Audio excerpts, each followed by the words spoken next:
Hey, what's up, you guys? Does capitalism get you down? Does the constant pressure to be productive get to you? Are you tired of being a cog in the machine? Then we invite you to be part of the revolution against toxic productivity by embracing the useless things. Welcome to episode 50 of the Very Unimportant People podcast! Do less. I'm your host, Lidia, and this week I came to visit Courtney and almost got completely swallowed by the ocean. Oh, yeah, she did. She it was got pretty funny. Taken out. Yeah. I walked down to the ocean because the tide, the waves, they are unpredictable. I don't know if you guys have ever been to the ocean, but it's insane. I have never seen so much goddamn water in my entire life. So the waves, sometimes they crash close to shore, and sometimes they crash 20 feet away from where they previously crashed. Completely unpredictably. Too. Yeah, 100%. Just a mind of their own, right? So I was like, oh, my feet I am already barefoot, so I might as well, go to the ocean. Yeah, she rolled up her pants a little. Yeah. She prepared herself. She was ready to go. And I walk up to where the wave last was, and I'm standing there, and the water comes in, and then it keeps coming, and it keeps coming, and it keeps coming, and I'm up to my waist in water at this point, and I'm just running back to Courtney, completely soaked. Oh my god. Yeah, so glad I rolled up my pants though. Totally. Yeah, it did so much. Yeah, I know, right? I was so prepared. Yeah, that was And me. I'm your host, Courtney. Oh, shit. We need to figure out how to, do that better. Because I don't think introducing ourselves separately is working. That's fine. You know who we are. I'm Courtney. Yeah. And this week, we found out that our podcast does not prepare us for trivia. Oh, ouch. Yeah, it was a little painful. We went to a trivia night, and we were, so excited and pumped up, because we were we've been doing this podcast for a year now. Yeah, we know so many fun facts about random things, we're gonna kill trivia. And we did not. We lost. We got last place. Out of dead last. Out of 10 teams. We got last place. Out of a room full of people. It was so embarrassing. And it wasn't even it was trivia that was only geared towards a certain generation or something like that. It was just very general trivia. There was a wide range of people there. And we did so bad. There was this one question where it was true or false about the Sahara Desert, where more people drown in the Sahara Desert than they do die of dehydration. Yes, and this divided our team. Yeah. It was me, Lidia, we had a friend, and Janaid was there as well, and Lidia and Janaid were saying it's stupid. That can't be true, yeah, because there's no water in the desert. How could you possibly drown in the desert? That's the stupidest thing I've ever heard. And our friend and me were saying, it is true. Because it's just so crazy it might be true. And people are prepared to die of thirst, but no one is prepared to drown. Right. In the desert. So it just makes sense. And I was on the side where they were trying to trick us, and they were like, it's so crazy that it might be true, so it's not true. Because we think that... You were overthinking that one, just... Yeah, 100% reel it back in a little bit. But we decided to go with Lidia and Janaid, and that was a bad decision, because they were wrong. And we lost. I mean, we lost because of other questions as well. We got a lot of questions wrong, but it didn't help. It didn't help. We could have tied for last place. With two other teams, so that might have been a little bit of redemption for us, but instead, 36 points. No chance for us. It was really difficult. I think we were 34. Yeah, I don't really remember. I'm pretty sure the winning team had 42. They were all so close to the 50 or the 60 or whatever it was. It was insane. We're just really bad at it. Yeah, it was rough. Anyways. Never had a chance at that tiebreaker. Yeah, so don't listen to our podcast to give you any damn it ounce of real information about life, because it won't help you. Mm-hmm. No, it won't. Not even in trivia. Entertainment purposes only. Yeah, pretty much. And that's to all of our friends on TikTok.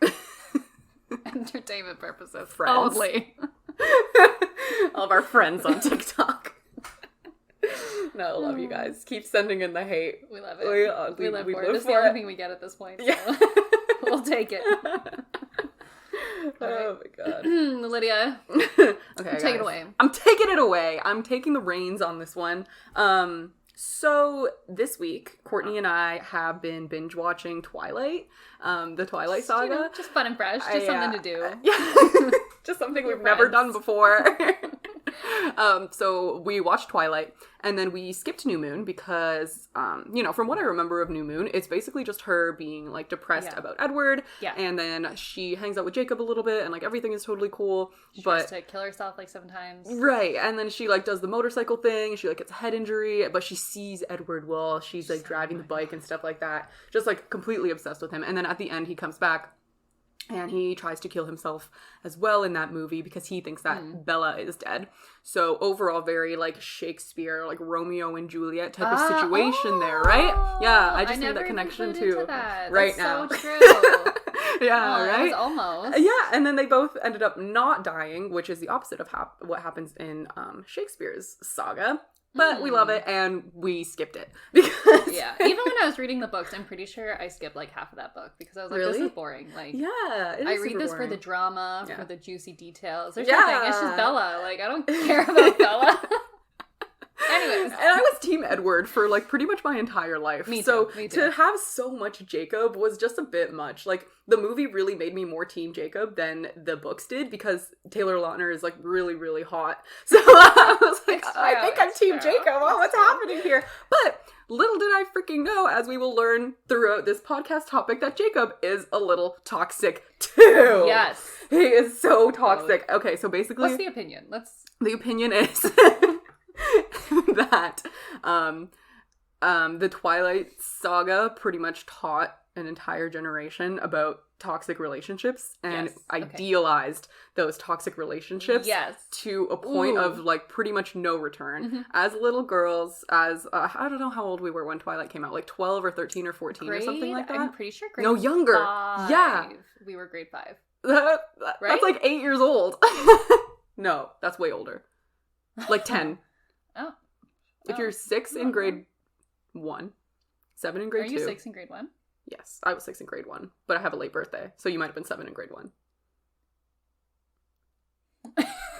I don't want to do this math. Anyways, we were in grade 5. We were young. Yeah, and everyone was, like, reading these books and, like, completely just in love and obsessed with Edward. I've never thought about how young we were when we were reading those books. We were babies. That really toxic. I know, and even in the books sometimes they were just, like, talking about, like, kissing and, like, you know, how badly she wanted him and stuff like that, and, like, we were young. Like, we were children reading, like, PG, like, 15 books, and we were like, oh my god, we're so crazy. Like, it was insane. So, right from the start, Twilight. Let me start with Twilight. I'm going to take you movie by movie / book by book, but we didn't read the books. We just watched the movies except for New Moon. It would have been fun if we just read the books together. Oh my god, what a fun can you vacation imagine? That would have been. Just going through the novels. Right from the start, we have learned that if he has a weird reaction to how you smell, that is a positive thing. And this is kind of relating, I think, personally back to the notion about how if a man bullies you, or, like, if a boy bullies you, then that means he likes you. Yeah, exactly. So this is how flirting can also be seen as roasting, or, like, even more basic, we're just taught that if boys are mean to us, like if they're punching us, or if they're chasing us, they just must like you. That, it's fine. Let them do it. Don't worry. They love you.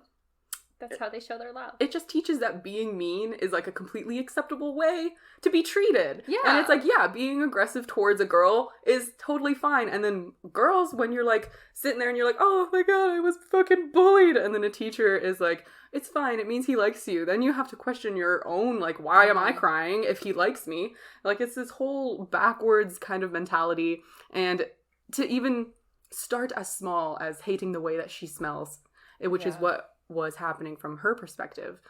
Edward loved the way she smelled because she smelled like a meal, but to her it didn't come off that way. No. If you rewatch that scene, like, with that lens, when she, like, walks into the classroom and, like, the fan's behind her, does that actually happen? Yeah, the fan happens. Yeah, and it like blows her scent towards him, and then he's like, he looks like he wants to throw up. Yeah, he's gonna die. And then she sits down beside him and he, like, doesn't say anything, and then he just, like, runs out of the classroom. Yeah, like she must have felt so sad and so bullied, and then he disappears for 2 weeks. I would never go back. You know when she walks into the office and he's like trying to drop that class, I would do even that. further. Yeah, I would do that. I would walk into an office and be like, "You need to switch me out of this class immediately." I bet that's why she was doing that. She was like, "I gotta go," and he was beating her to the punch, and they were like, "Sorry, the classes are all full." So, yes, toxic right from the start. The second lesson that we learned from Twilight is that your man should be constantly fighting the urge to kill you. Now, in your presence, he should not feel calm or peaceful ever at any point, and neither should you. If you ever feel comfortable with your man, or like he's not trying to kill you, that's a red flag. You should be feeling like you're on the edge of survival. Love is pain. Every moment. You should know that he wants to kill you, and you should do everything in your power to increase the chances of that happening. So you should try to hook up with him. You should try to spend... Even if the sex is gonna kill you. Do it. You have to go for it. It doesn't matter that he wants to kill you. Just keep trying to hang out with him. Keep trying to spend more time with him. And yes, you should always feel fear with your partner. Always. Now, I know this behavior can also be seen as like tension, where it's like, ooh, is she gonna die today? Is he gonna kill her today? But it's not. Don't let Stephenie Meyer trick you into thinking that this tension is in a healthy relationship ever. Healthy relationships don't need to be death related. Yeah, it doesn't need to be like high stakes all of the time, guys. Yeah. Like you can chill with your partner. Your love doesn't have to kill you. No, it doesn't. And the next thing that Twilight taught us is that your partner or your intense love for someone should make you turn off all of your survival skills. So, for example... Ignore red flags. Ignore red flags completely. In the forest scene, the iconic forest scene, Edward tells Bella straight up over and over again about how dangerous he is, how he wants to drink her blood, how he is the world's most... You can outrun me? He tells her that she cannot outrun him. She cannot fight him off. Sorry, we're having a little cat difficulty. Cat intermission. And you think you can... He tells her straight up that he has the skin of a killer. And then he continues to glisten and glitter. That is like one of the funniest choices that I think Stephenie Meyer made about her movie. Yeah. Is that she made them sparkle. I don't know. I just like looking back, what a weird decision to make like this vicious killer, and then he steps into the sun and he's sparkly. Yeah, it would be so much cooler. Sweet. She should have made him like invisible or something like that. That would have scared me. Or like the classic, he gets a sunburn and starts like like sizzling. That would have been like classic vampire. But now he just glitters. He's just sparkly. I wonder why she did that. Maybe it was so that every time, like, so that when he tried to like kill himself via the Volturi in the second movie, maybe like she wanted it to be harder for him to kill himself. Like, he would have to go through trials and tribulations with the Volturi. Wow, she really thought that through. Yeah. Maybe. I don't know. So, Bella, these things should trigger a fight or flight response inside of your body. Yeah. But instead, she gets even more turned on and tells him that she doesn't care if she could die, and that he won't hurt her, and that his beautiful sparkling skin of a killer is actually super beautiful. Kind of sweet for accepting all of his flaws, right? No. Wrong! Absolutely not. He literally tells her, he's like, Bella, I'm a murderer. And she's like, ooh. Murder me. Literally. She completely turns away from her instincts of survival, and she is willing to now die for somebody who she has just met a month ago. Nice. So, God bless you. Sorry, guys. In looking at this, I kind of realized that Bella might like have a lot of problems. I don't know if she's doing too well. Shit. She wants to risk her entire life for this guy. She loves to suffer, and she loves to see him suffer. And she seems to either have a god complex where she believes that vampires like won't eat her, even though that is exactly what they are supposed to be doing. Or she cannot wait to die and subconsciously is just looking for like the coolest way to do it that isn't like suicide.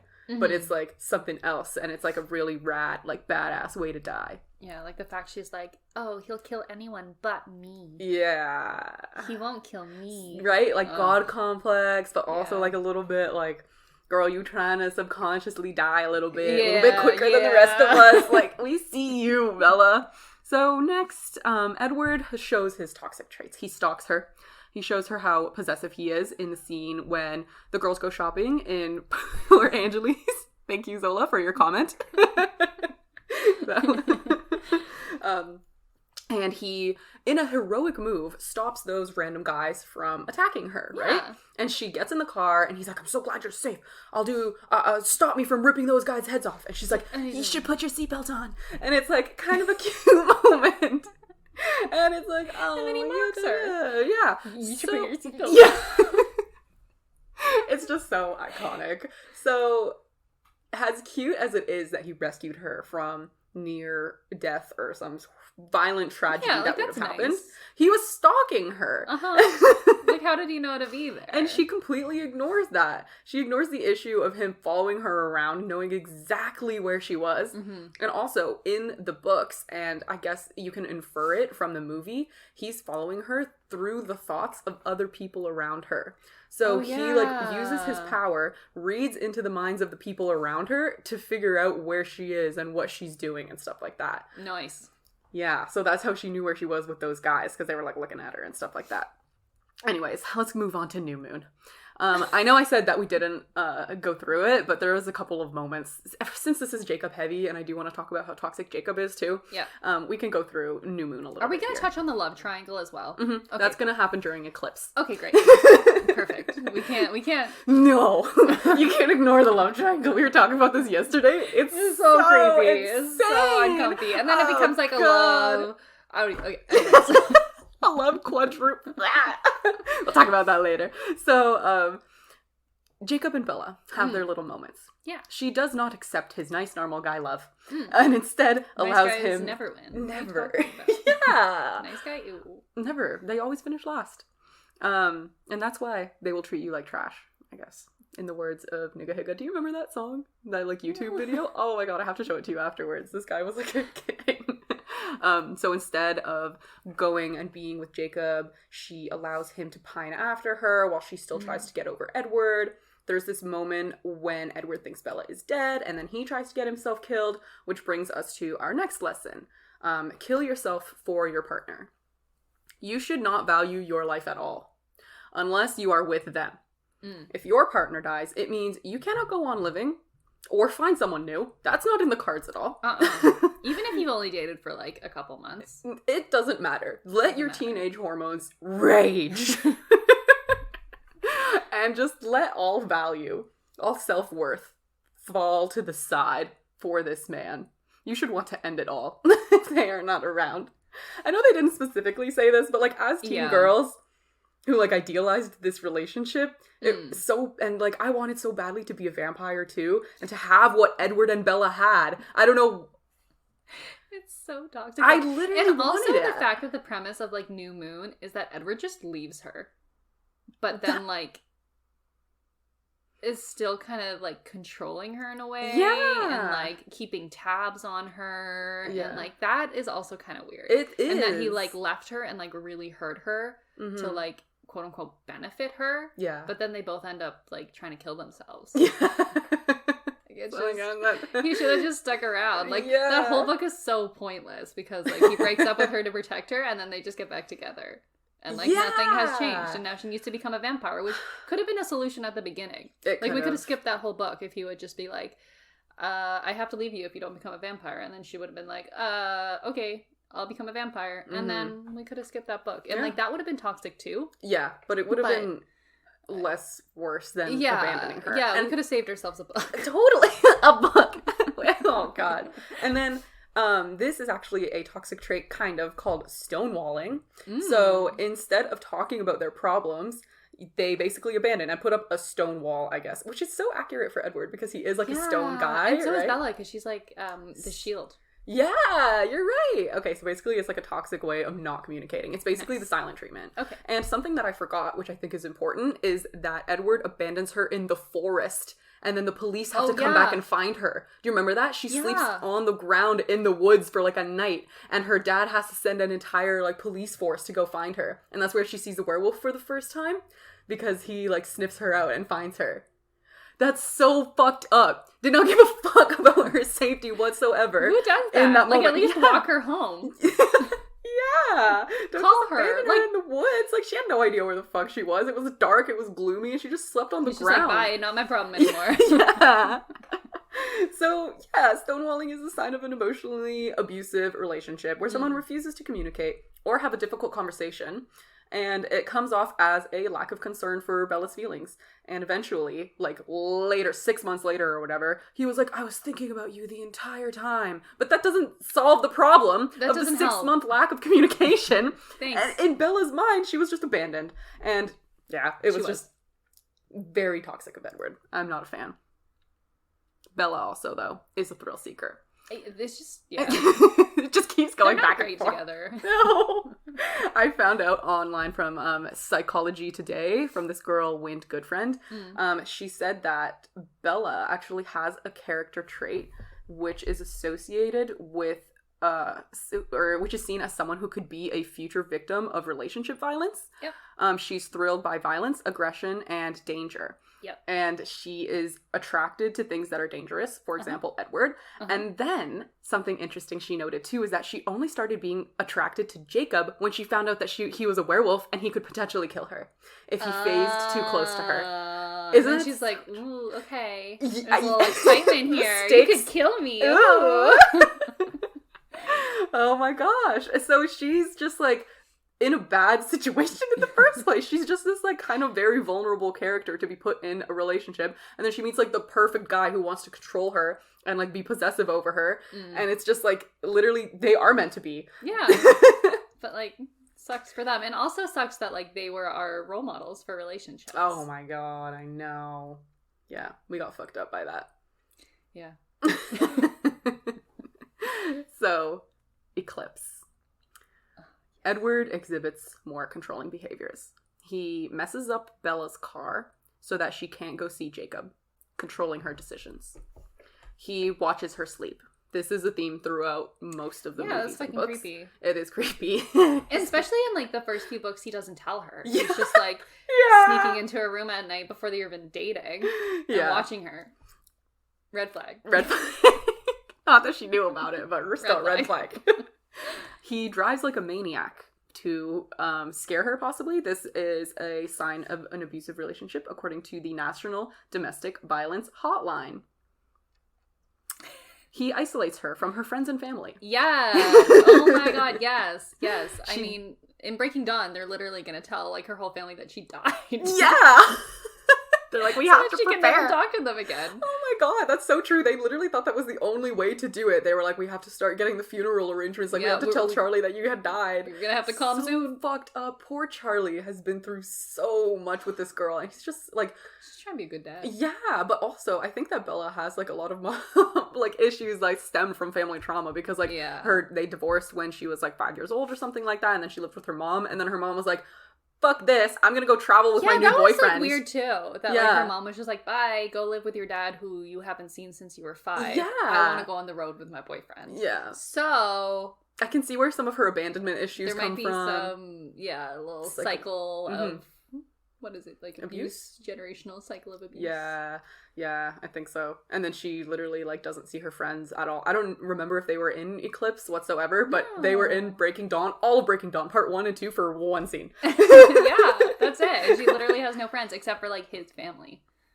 Yeah, exactly. She's friends with Alice. That's like her new friends. And Jacob. But like... Yeah, I mean, okay, so the love triangle. Yes. I mean, the main, like, point that I want to talk about, and, like, you could bring a bunch more if you want to, too. I'm so ready. Yeah. I just want to, like, really dig into the tent scene a little bit, because I feel... That scene is so uncomfortable. I live for it. It's very uncomfortable, but it's, like, just so... Oh, God, it's just so full of everything, you know? Bella is shivering, as you guys may or may not remember. Jacob eventually comes in, and Edward allows him to cuddle. Allows. Yeah.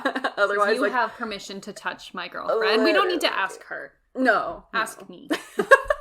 Also a great point. She was never in the conversation. At this point, Edward and Bella are engaged, but they don't tell Jacob because they need him on their side to protect Bella. And they know that if he told, that Jacob would be like, what the fuck? And he would like flip his shit and stuff like that. So the conversation between the boys in the tent happens. Jacob says that he is better for Bella than Edward is and asks what Edward would do if Bella chose him over Edward. And Edward says he would let her love him, and as long as she's happy, he doesn't care. This is not exactly in line with his character whatsoever, which would lead me to believe that it was a lie. But I also feel like this is where Bella's toxic trait comes out a little bit in this love triangle, where she knows that Edward's toxic, okay? We know this, but like I'm just talking about Bella here. Yeah. She knows that Edward he would be okay with her leaving because he just wants her to be happy, and I think she takes advantage of that by like continuing to like humor the idea of being with Jacob while she's with Edward, because he knows that he's chill with it. When, like, if you just, like, broke up with her because she's being fucking ridiculous, like, being between two guys engaged to one and, like, still into the other, like, maybe she would actually just stop. Yeah, she would actually just choose But because she knows he's chill with it, like, she just keeps humoring it and keeps, like, putting him in that situation where he has to be, like, uncomfortable with the fact that his fiancé is in love with another man. Yeah, but he doesn't, like... And actively pursuing it. But he just has so much faith in, like, his... like attachment over Bella that he doesn't actually see Jacob as like much of a threat. Like he doesn't like him, but I don't think that he would have like, he doesn't actually see Jacob as like a threat. I think he does see Jacob as a threat. Really? I think he just like has so much love for Bella that he'd rather be with her and have her maybe be in love with Jacob than not be with her at all. And I think she knows that. That's my perspective on the situation. Okay. I think she's a little toxic in this situation. Yeah, she is a little toxic. And apparently in this scene too, in the book, Bella is still awake during the conversation. And then in the movie, she like smiles a little bit, which kind of hints at the fact that she might have been awake during the conversation. So when they start getting along, she was kind of like, oh, yay. But it's kind of manipulative. Because like Edward can say that he would not do anything if she chose not to be with him. But I just feel like it isn't true. Like, I know you said that you don't think that Jacob is that much of a threat. No, you said that. I don't think Jacob is that much of a... I think you think he is a threat. And I think Edward thinks he is. Yeah. Okay. My bad. But yeah, I highly doubt that Edward would actually let her be with Jacob and be okay with it. Yeah. I think he would be threatened. I would think he would probably do some toxic shit, such as threaten to hurt himself, like he did when he thought Bella was dead. Be like, I'll just go die. Yeah. I won't do anything to you guys, but I'm gonna go kill myself. Exactly. He would do something reckless to endanger himself, and it wouldn't be like directly Bella's fault, but she would end up feeling like super guilty about what she inadvertently did to Edward, and that's just like him being like extremely manipulative and pretty much casting his entire like mental health onto Bella and like onto her decisions, and it's like, it's not your decision. So I could definitely see how she would put the blame on herself and like just create emotional anguish. So later in that same moment, Jacob finds out that they are engaged. And in a move of absolute toxic girl, Bella asks Jacob to kiss her. Essentially cheating on her fiancé to prove that she doesn't love her guy best friend who is obsessed with her. Just to pretty much like keep him on their side. And in the book it was said that she asked him to kiss her because she wanted to see if she had feelings for him. She wanted to like test it. Nice. And we also need to like acknowledge the fact that Edward purposely brought up the engagement when he knew Jacob could hear. Yeah. But like Bella didn't know that Jacob could hear. Which is also very toxic. Yeah, it is. To just out someone like that. Yeah. Someone who wanted to like keep it secret. Yeah. Like that's not a good partner if you're like, hey dude, let's keep this, under wraps, and he's just like telling people like your best friends without your consent. That's not good. No. You should be able to tell people on your own freaking time. Like it almost seems like he pressured her into this engagement too. Yeah, I don't think she wanted to get engaged. Yeah. Like, oh, Jesus Christ. So, a note on Jacob's toxic traits now. Yeah. he knows what imprinting is and how intense it can be because of his telepathy with the other wolves, right? Yes, this part bugs me so much. And he is aware that he has not imprinted on Bella. He knows that she's not his soulmate. So what is he doing? I don't know. Like, he's literally tearing up an engaged couple, but he knows that at any moment he could imprint on somebody else and just leave Bella. Yeah. Even though he's going to ruin their relationship for it. And then she would be alone. She wouldn't, like, so what's it going to be? Is it going to be, like, you're a vampire and you're happy, or you get left by a werewolf for someone else, and then you have to be like the Seth and Leah and whatever situation that they kept referencing in the movies, like where the ex-girlfriend was in the pack, and then like the new one that he imprinted on was also in the pack, and it was like super awkward and stuff like that. That would happen. That would 100% happen. So I don't know what the fuck he was doing. Her situation wouldn't be good with Jacob, doomed to fail, yet Jacob knowingly tries to sabotage hers and Edward's relationships. Yeah. Relationship. We could say it's because, like, he cares about her and he sees that Edward is being very controlling, right? Maybe that could be a reason. Yeah, but then you could, like, approach her as a friend, not be like, yeah, that's I want you. You could be like, hey, I don't think this is a healthy relationship for you. Yeah. Maybe it's time to look for somebody else. Not just, like, trying to insert yourself as the next bachelor. Yeah, literally. Just try to be her actual friend. Like, she already sees him as a best friend. Yeah. So he might as well try to fill that role. Yeah, exactly. Instead of trying to get romantically involved with her. Like, that isn't going to sway her over. So stupid. Yeah, I don't think he should have chased her in a romantic way if he truly did care about her. Like he says he does. It could also be, like, the treaty thing. Maybe he just hates vampires and he's just like, yeah, I'd rather my, like, best friend not be with a vampire and be sad and be left alone by me than ever be with a vampire, which is sad because it means your hate for vampires is stronger than your love for your friend. Neither of these guys is good for Bella. No, and Bella's not good for either of these guys. Yeah, we can't. She gotta figure her shit out too. Yeah, she's not innocent in this. Damn it. Okay, so the final parts. Yeah. Breaking Dawn Part 1 and Breaking Dawn Part 2. Breaking Dawn Part 1, the only thing I'm really gonna, like, kind of bring up is a half human, half vampire baby. Of course, it's, like, the only thing that freaking happens in Breaking Dawn. Yeah, pretty much. And, like, the wedding, which... Yeah, the wedding happens, but it's just, like, a beautiful wedding. Wedding night is finally perfect when she can dance with her other love interest. It's not her husband. I didn't even write this part down, but and that's so weird. And Edward is the one that, like, invites Jacob and tells him to come. So Edward knows that Bella is kind of in love with Jacob. Jacob is 100% in love with Bella, but then Edward invites Jacob to the wedding so that Bella can be happy at their wedding, so that the other man that she loves is there. Like, what is that? What is that? Oh, God. That's so fucked up. And, like, at what point do you stop? Like, did Edward do that because he wanted Jacob to see how happy she was with him? Like, was that a part of his plan to be able to show up to Jacob and be like, I finally won. Like, I made her happy, and now we're together. So joke's on you. I think so, because it kind of backfires on him when she's like, my wedding day is finally perfect. Yeah. Like, if I were Edward, I would just die. Like, that would be so painful. Yeah, that's pretty to hear that. Oh my God. The poor fucking guy. Like, what is she doing? She's just still toying with his emotions, even though she's married. They don't have a chance. I honestly also think that she married him because she wanted to have sex with him. Because, like, that was a big thing, that he wouldn't have sex with her until she was married. Yeah. So that they get married so that they can have sex. Yeah, pretty much. It's so confusing. Like, she was forced into the engagement, but then she was like, I do, like, still want to, like, have married just so that we can, like, finally have sex. But that's all she wants. That's all she wants out of this situation. Damn it. Oh my God, she's just a horny teenager the entire time. So yeah, she gets pregnant, right, by his vampire sperm. And Edward thinks that the baby is going to kill Bella, so he immediately jumps onto the abortion train.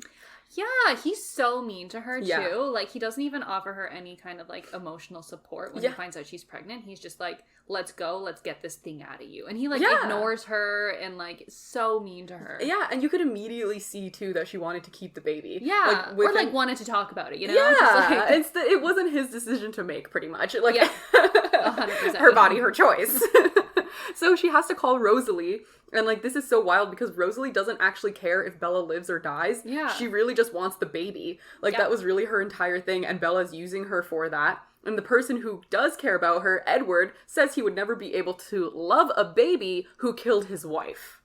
So she's left in a pretty hopeless situation where Bella believes that her baby will be left unloved if she dies. She's not feeling support from Edward at all. Edward and Jacob both discuss the abortion, even though Bella has already been like, I don't want to do that. Yeah, like, they're like, oh, let's just do it. Yeah. Let's just get this thing out of her. It's going to kill her, even though she's like, no, thank you. Toxic! Guys. Like, what the hell? If she, like, it's literally her body choice. So, yeah, that was also another kind of fucked up thing that Twilight put us through.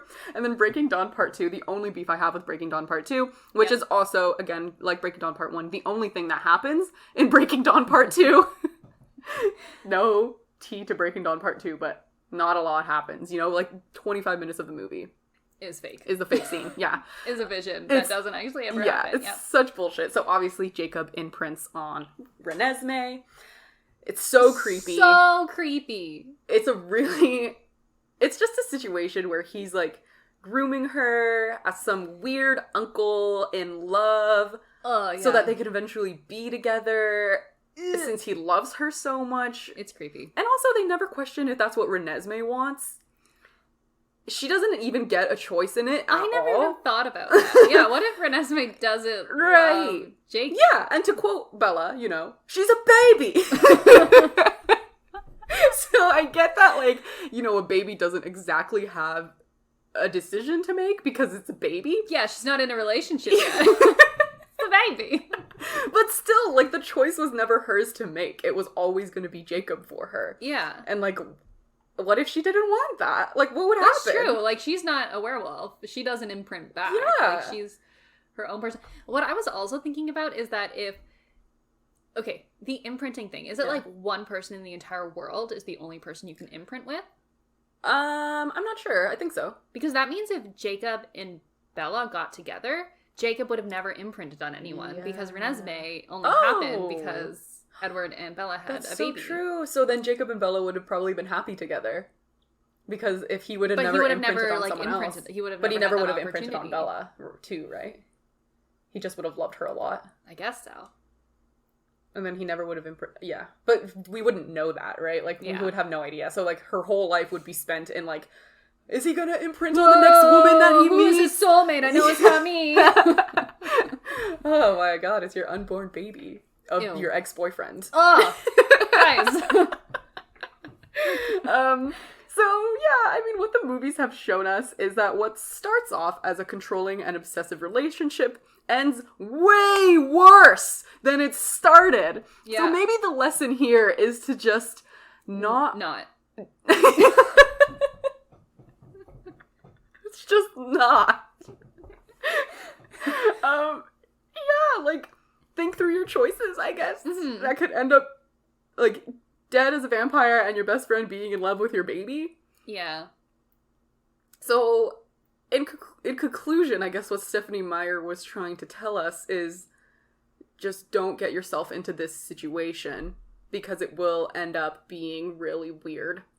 She doesn't really tell us that, though, and I have beef with Stephenie Meyer because I feel like a lot of people in our generation have really toxic understandings of relationships. Yeah. And I think that, like, the books that we read and, like, the media that we grew up around are a huge reason, and Twilight was, like, a big thing amongst our generation. Yeah. And, like, I kind of get why a lot of people are the way that they are after I hear this, because, like, a lot of these situations... I know people who have been in similar situations or similar relationships and think that it's healthy and, like, good. Yeah. And they're like, this is exactly what it needs to be. And this it's is like, a love story. Yeah. If it doesn't hurt, it's not love. Aww. I don't want to kill myself. Like, that's not... You can tone it down. No, you totally can. It doesn't need to be like that. And, like, the whole, like, he has to be obsessed with you, like, completely obsessed with you thing is just so prevalent, too. And, like, everyone just talks about it. And, like, that's kind of what people want, too. Like, an obsessed boyfriend. Like, otherwise they feel like he doesn't fully love you, like, to the extent that he can. But it's, like, it's okay for him to have his own life. And to, like, be obsessed with his own life, too. Just like it's okay for you to like your life and then not be obsessed with somebody else and, like, not be able to live without them, you know? Like, it's okay. It's fine. You'll be independent. Yeah. Yeah. That is a synopsis of Twilight, pretty much. And why we are the way that we are. Yes, exactly. Next time you are doing anything to do with, like, a relationship and you're questioning, you know, whether he likes you or not, he probably does like you. That's typically how these things go, you know? And just because he isn't throwing himself in front of a car to stop you from being crushed doesn't mean he doesn't like you. If you're not in the love triangle, it's okay. You don't have to be in a love triangle. You can both just love only each other. Yeah. It's possible. You don't have to be in a love triangle, guys. Please. Also, don't fall in love with your ex-partner's babies. Yeah. Just gonna throw that one in there, too. Yeah, if it needs to be said.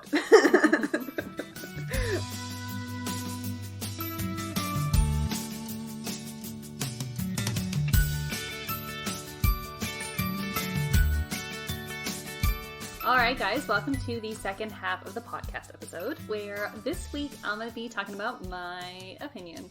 And this one, like, might get a little controversial. I'm a little bit worried about this one because it's a controversial opinion. And the opinion this week is that the royal family are to England what the Kardashians are to America. Oh, shit! And essentially that the royals are just glorified Kardashians? I don't even know. Like, they just...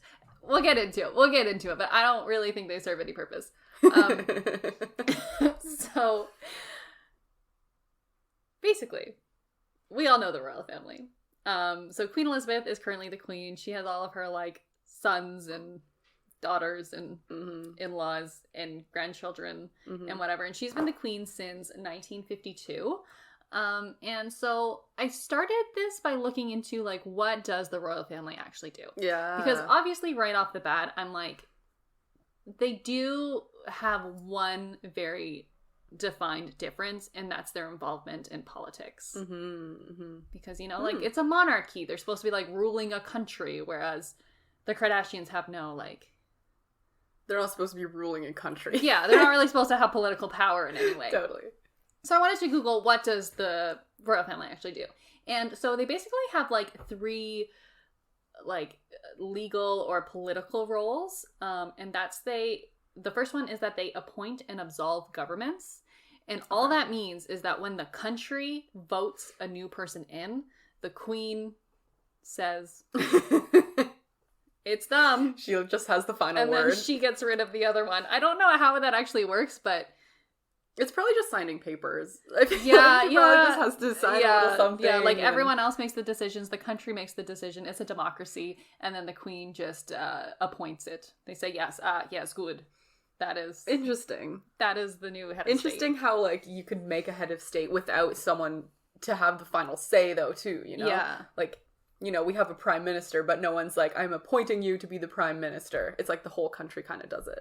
Like, we don't need a queen. No, and I don't think the UK does either. Like, they decide on one, and then... Anyways, the next one is that there's a state opening and the Queen's speech. So the state opening is that every parliamentary year, the Queen starts the year off with the speech. And it's just about the government's policies and plans. And basically, the government determines what the policies and plans are going to be, and then the Queen talks about them. Very fun. And then the Queen's speech happens every year on Christmas Day, where she talks about, like, the year that we've had. I see. And, like, what happened. Oh, nice. So, like, basically a news broadcaster. Oh, God. And then there is the royal assessment. Okay, so this is where she actually does hold some power. So when a law is passed, it has to be formally agreed on by the Queen. So she can actually, like, influence the law that way. Okay. But the last time a law was refused was in 1708. Oh, so they do not use this power ever. She has never used it. And her royal family has not used it since 1708. And technically, like, Kim Kardashian is trying to become a lawyer, so she can kind of influence law too. So, like, not to... They're really... You ain't special, Queenie. Yeah. Anyone can influence law. God. So then other than those 3... things, they basically just carry out official engagements, Royal family members will like represent the Queen and do tours in other countries, like other Commonwealth countries. And then they're like members and patrons of like charities and stuff like that. Great. That's pretty much what they do. Good for them. So now let's get into like the similarities between the royal family and the Kardashians. All right. So the first one would be how they make money. Oh my god. Yeah, so both the royal family and the Kardashians are supported by the public to be in the public. Oh my god. So each year, the UK government gives the Queen a single payment. It's called the Sovereign Grant. And it's a sum based on 25% of the Crown Estate revenue from the 2 previous years. So the Crown Estate is like an independent commercial property business. And so basically they take the earnings of that, and 25% of that they give them from taxpayer money. And for the year 2020 to 2021, the Sovereign Grant was $85.5 million of taxpayer money to the royal family. And that's to support official duties and to maintain the royal palaces. Right. I mean, I knew that like the houses would have had to be a big part of that, maintaining the royal palaces. They have like gardeners and stewardesses and drivers and like and all like these the people. Army that stands outside that everyone takes pictures of and like tries to fuck with and all that. Yeah. In exchange for like the Sovereign Grant, the royal family goes to engagements, they make comments on happenings around the world, and they involve the world in their family life. So for examples, details such as pregnancies, births, weddings, deaths, and scandals are all reported and documented for public life. Wow. Now, some of you might be thinking, this sounds familiar. Yeah. And it is, because the Kardashians have their own reality TV show, which is called Keeping Up with the Kardashians.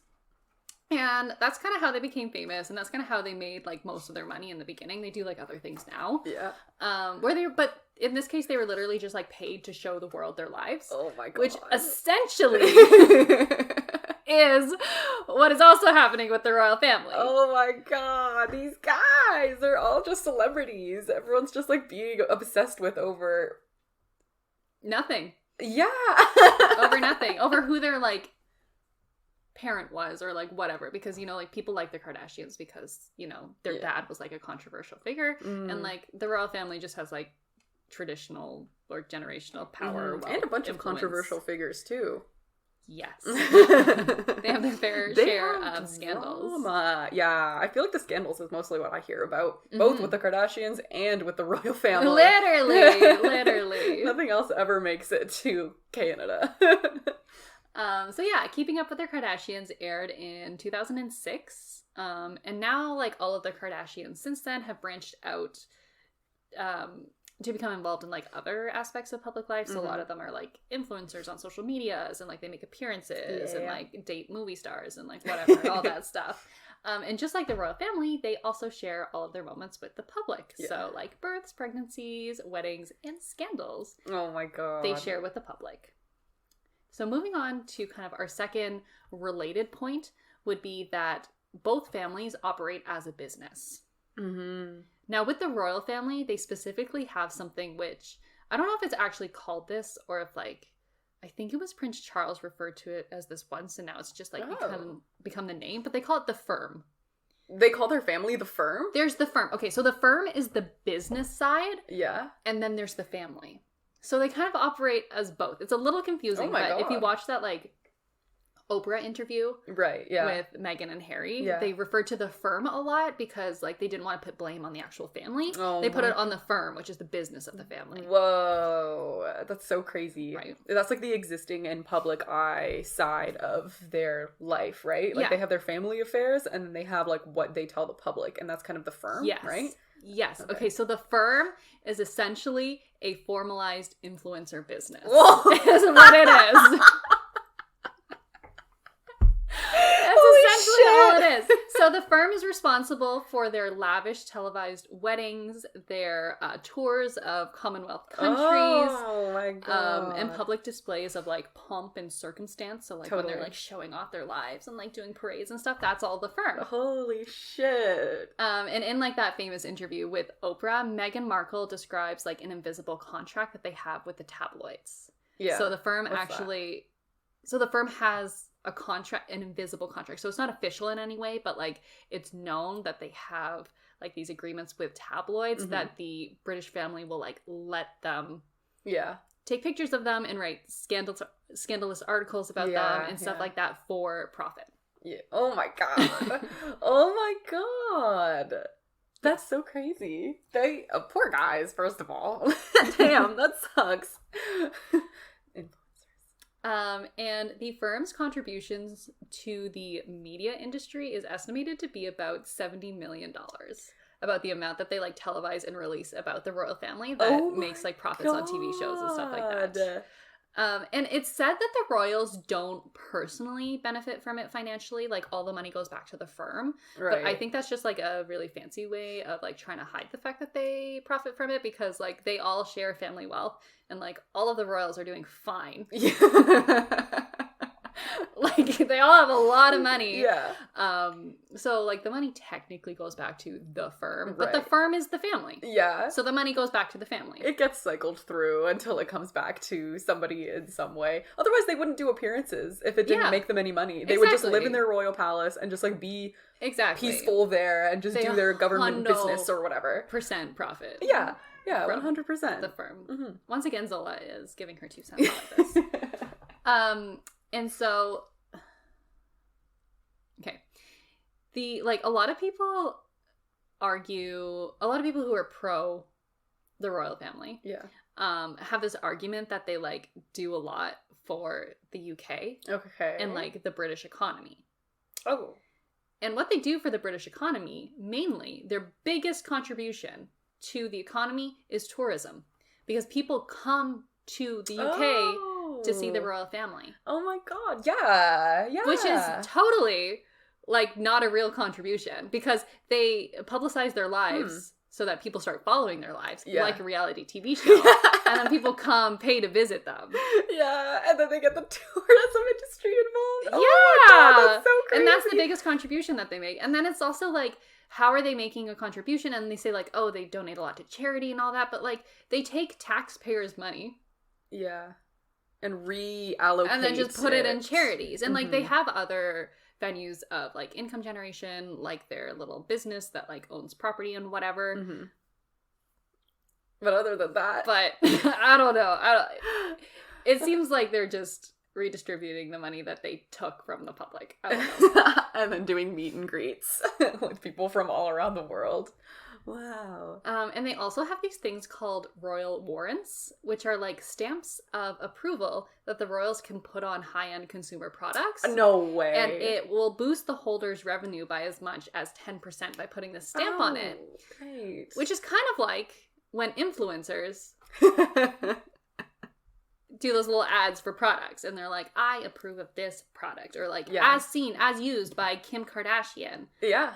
It's the exactly same thing. Like that. They're literally influencers. Oh my god. How long have they been doing that stamp thing? Like, was it kind of before the age of the internet, do you think? Yeah, it's been going on for a while. It's like part of the family business. Oh it's my like god. Putting their stamp of approval on consumer products. They just like choose who to endorse pretty much, and it's like you're pretty much guaranteed to make a lot of money if you are endorsed under the royal family. For sure. It. They have taste. Wow, that's so insane. I wonder if the Kardashians copied their business model off of the royal family, because the royal family doesn't really do anything, and that's one of the main criticisms of the Kardashians as well. I know, which I think is so unfair. Everyone's always like, oh, the royal family, like, they're amazing, they're so good, like, tradition. I don't know. People like the royal family, but they literally do nothing.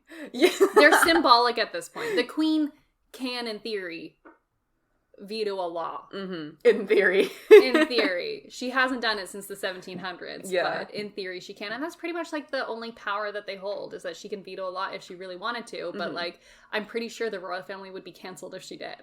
Oh, like, they're becoming so irrelevant, like, amongst the younger generations. People don't really care about the royal family, that like, I don't think they'd ever exercise that power, because I think people would retaliate if the queen just started being like, no, this is this and this is this, because like, they would be it's like, a democracy. What is this, a dictatorship? Like, they would literally like destroy the democracy in the UK if they did that. Oh my god. Well, then they and technically she can do that in Canada too. Like, really? Yeah, she can technically I guess like, we're still under veto laws here, but We don't hear from the queen. She doesn't do it. And then she makes like 2 speeches a year. Yeah. And so I'm pretty sure the Kardashians do that too. Yeah, and I think they do more business-wise. It seems like they have really busy lives. Like, just based on the Keeping Up with the Kardashians show, you know? But they have, like, a lot of business ventures. Yeah. Like, the influencers, they all have at least one business of their own. They're on the show. Like, they do a lot. Yeah. And people are always like, they do nothing. But they do a lot. Kim's going to law school, guys. Yeah, and keeping up with your social media accounts is also a lot of work, which I don't think that, what do they call it, the royal family? I don't think they keep up with their own social media accounts. No, I think the firm. Yeah, they have people for that. Like... So what are you doing all day? I don't have Let us know in the comments down below. We need a reality TV show to really know that. I don't think they do a whole lot. Mm-hmm. So similarly to the firm, the Kardashians are kind of a business as much as they are a family name. Mm-hmm. You know, everyone knows like the Kardashians. So obviously they have their reality TV show, which kind of institutionalized their family as a brand. Mm-hmm. And yeah. As we talked about, they're pretty much all influencers and brand owners by now, and they use kind of like their last name to assert that. Yeah. So they're a business and a brand as well. Yeah. Wow. Weird. Mm-hmm. They have the Kardashians. And now there's like some weird similarities that get like a little creepy between the Kardashians and the royal family. So the first would be that both Prince Harry and Kim became more popular because of like sex scandals. Oh wait, and now we know about Prince Harry. Prince Harry, the ginger who is his probably, nudes were leaked, and after his nudes were leaked, people started caring about his life more. Like he started showing up in more of like the firm's like stories and like keeping up with him and like the news and the tabloids and stuff like that. After his nudes got leaked, how were his nudes leaked? I don't know. Leaked. And similarly, Kimmy K, we all know how she got famous because she leaked a sex tape. Yeah, holy shit. Yeah, so it kind of helped both of their careers. Yeah, it sure did. It skyrocketed their careers. And now suddenly everyone cares about Harry's conspiracies. Everyone hates on Kim for becoming famous that way. They're like, oh, like that's not like the right way to become famous. I don't know if there is a right way, but like nobody gives Harry any hate for that. And he kind of like did the same thing. No, well, I completely dissociated the fact that he got famous because of like some leaked news or something like that. I didn't know that about him. That isn't a central part of his identity like it is Kim's. Yeah. You know? Like everyone knows about the Kim thing, but like no one really cares about the Harry thing. I think in the Kim's case though, a lot of people bring it up around her constantly. Yeah. Like her mom is always bringing it up and like the tabloids are always bringing it up. I kind of feel bad for her. Yeah. Okay, is it confirmed that like she leaked it?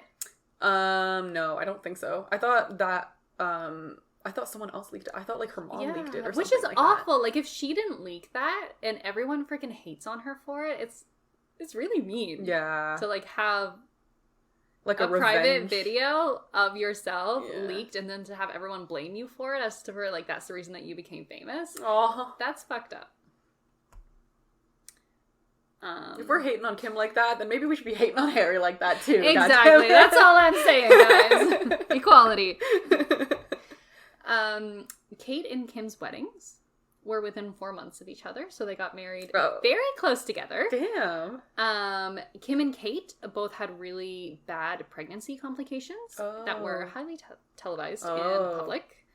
And I think they actually both wore... Oh, no. Kim and Meghan. Kim got married twice, right? Mm-hmm. She got married to Chris Humphrey. So the Kim and Kate similarities are like from the Humphrey, but Kim and Meghan both wore Givenchy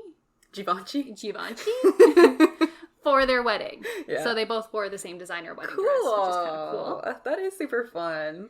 Harry and Will and Kim, Courtney, and Khloe, they all lost a biological parent at a young age. Oh, because Diana died and Rob died. And they were both, as well, highly public and televised events, losing these parents. So they kind of have, like, shared trauma in that way, I guess. But I guess, like, the Kardashians don't have to deal with the whole... did my grandma kill my mom situation. Yeah, that isn't something that ever really comes up in their lives. No, so that is a difference. That's like something that they've been excused from. They have other conspiracies. They have like business-related conspiracies and like family-related conspiracies. Like the whole like 72-day marriage was a plan all along, or like... Was that with Chris? I don't know what that is. Ray J. She married Ray J. Who? Kim Kardashian? Oh. I didn't know that. Yeah, she married him for like 72 days or something like that. Oh, and then cool. they got divorced. And everyone was like, oh, it wasn't just like a big setup, blah, blah, blah, all this stuff. But I feel like the Kardashians, I don't know if this is true or not, they have a lot more conspiracies than the royal family. Like the royal family has a lot of conspiracies. Oh, okay. Though. I've only really like heard of like one, like the Princess Diana one, and then those ones that you were telling me about. Yeah, I did a podcast episode about the conspiracies on the royal family. Yeah. Oh yeah, so there are a lot more conspiracy theories about the royal family than there is about the Kardashians, but I guess they've been around for longer, so that makes a lot of sense. And I also think it has to do with like the brand that they've made for themselves, because like they are both brands and they are both very similar in the way that like they publicize their lives for entertainment. But I think the royal family has created like a different brand for themselves that's a lot more like proper, professional. Yes. Like we get married and we have babies. Yes. We do it all right. Whereas like the Kardashians like a little bit more like juicy and like trashy, if you want to say. So I think that has to do, like the conspiracies have to do with like the name that they've created for themselves. Yeah. And in having like a silent contract, invisible contract with the tabloids, the British family can kind of control what comes out about them too. So it's easier for them to like maintain their brand in that way. Oh, okay. The Kardashian and the royal babies were all born around the same time, which I think is kind of cool. So Prince George and Northwest were born in 2013. Oh my god. Saint West and Princess Charlotte were both born in 2015. So like the same years. And then Chicago West, I didn't even know there was a Chicago West. Yeah. Chicago West, Prince Louis, Stormy, and True Thompson. Oh, Prince Louis, that's the royal one. Okay, yeah. So they were all born in 2018. Oh my god, that's a lot of babies. Yeah, every time there's like a baby in the Kardashian family, there's also a baby in the royal family around the same time. What are the chances? And they all got like married around the same time, and like so these things are weird. Like they coincide, which is it's kind of weird. And in 2020, they both experienced departures from their family. And when I say from their family, I mean from their family business. Okay. You know how we talked about the firm and the family? Mm-hmm. So in 2020, we all know that Harry and Meghan like officially left the firm. Yes. They're obviously still part of the family because you can't just step down from a family that easily. So they stepped down as active royal members and they moved to America. Mm-hmm. And in 2020, Courtney Kardashian also announced that she was leaving Keeping Up with the Kardashians. Oh, okay. And both people, so Harry and Meghan and Courtney, they both cited like the business environment of their family being too toxic for them, and that's why they left. So they cited the same reasons. That's so crazy. Maybe this whole like family turning into a business thing is a bad idea. It just doesn't seem to work out for anybody. I know. Maybe we should keep business and pleasure separate. I don't know. Yeah, so basically, all in all, both families pretty much like profit off of public consumption and exist for the reason of entertainment. Like the royal family used to have a very defined purpose in like British life or whatever, but I don't think that purpose exists anymore, and I think that they're still just around for the entertainment purpose. I see that. I think they are glorified reality TV stars, glorified influencers, and also on a side note, I feel like the TV show The Crown is kind of like their own reality TV show. Did they have any involvement in the creation of The Crown? I thought The Crown was created separately. It was, but it's still a TV show about the drama that happens in their family's life. Yeah. And, like, they say that it's not all accurate, but also Keeping Up with the Kardashians is, like, partially staged. Oh! So, I think they probably hold, like, both equal amounts of truth about the family. Oh my So, I think that it's, like, so cool. their own reality TV show. Yeah, seriously. Oh, that's so cool. And it's made them more famous. Yeah, and they have, like, a bunch of documentaries out about the family and stuff like that. Like, people love to dig in and to know the juice. People love the royal family. Wow, I'm starting to kind of understand, because, like, I don't get fully the obsession with the Kardashians, but for some reason I'm interested in what's going on with the Kardashians, you know what I mean? Yeah, like I'm interested in their little like business ventures and like the business conspiracies and like, you know, what they're doing and stuff like that. So although I don't understand why people are obsessed with the royal family, I imagine it's something similar. Where it's where it's like you don't really know why, but they're just kind of these celebrities, and you're like people in England, they love to talk about the royals and like what's going on with the royals, who's getting married, what are they going to name their kid, what did they do this year, where are they now? That's like kind of sweet. They're like their own family. Yeah, no, but like it's very much similar to I think the Americans' involvement in the Kardashians' life and like how we follow 100%. Their life and their families and their marriages and stuff like that. And I think the royal family exists for the same reason, but that's so cool. I'm like less mad at the Kardashians for it. I'm not mad at either. I'm kind of mad at the royal family because the royal family like hides it. They try to hide the fact that they exist for like public consumption and profit by being like, oh, we do things for the country. We make donations. The charities. But the Kardashians make donations too. Yeah. We don't hear about that front and center page. It's not their job to make donations. Exactly.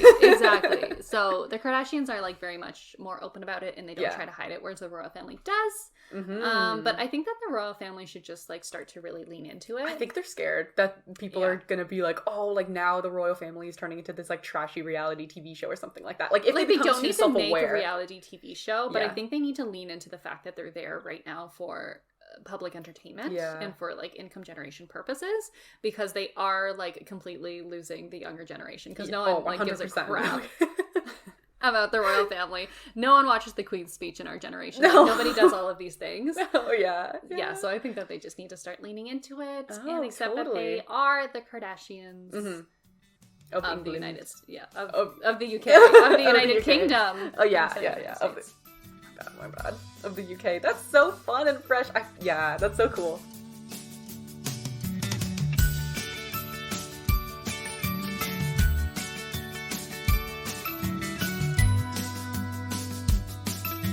Alright guys, and that brings us to the end of this podcast episode, this very special Zoom meeting in person 2 episode. We didn't really talk about that too much, but Lydia and I are in the same room. Yeah, we are. Lydia visited me this week. So we're here together. So thank you for coming along with us on this adventure. Thank you for listening to Lydia's opinion about how Twilight modeled toxic relationships. Maybe if you're looking at your own relationship, ask yourself, does this remind me of Twilight at all? Is this a situation Bella would find herself in? If the answers are yes, then it's probably toxic. You might be overthinking it. And thank you for listening to my opinion about how the royal family are basically the Kardashians of England, of Europe, whatever you want to say. If you want to let us know what you think, you can head over to our Instagram, which is which is very unimportant. Is it very unimportant? Yeah. Okay. Which is very.unimportant.people. You can find us on Twitter. We're VUnimportantPPL. You can email us at hatersclickhere@gmail.com, which is HATRS clickhere@gmail.com. And most importantly, please head over to our Patreon. Yeah. It is a challenge to get there, but we can do it. You can do it. You once again, we're going to walk you through the process. Go to our Instagram, head over to our link tree, and then once you click on our link tree, you'll see Patreon, and bam, you're there. There's lots of entertaining stuff on there for you. Maybe some merch coming soon. And if you don't have Instagram and you want to get to our Patreon, don't worry about it. Send us an email. We'll send you the link. Nice. And last but not least, you can find us on TikTok. We're having a lot of fun on there. Please just come and join in. It's a lot of fun. And that's it for us this week. Have a great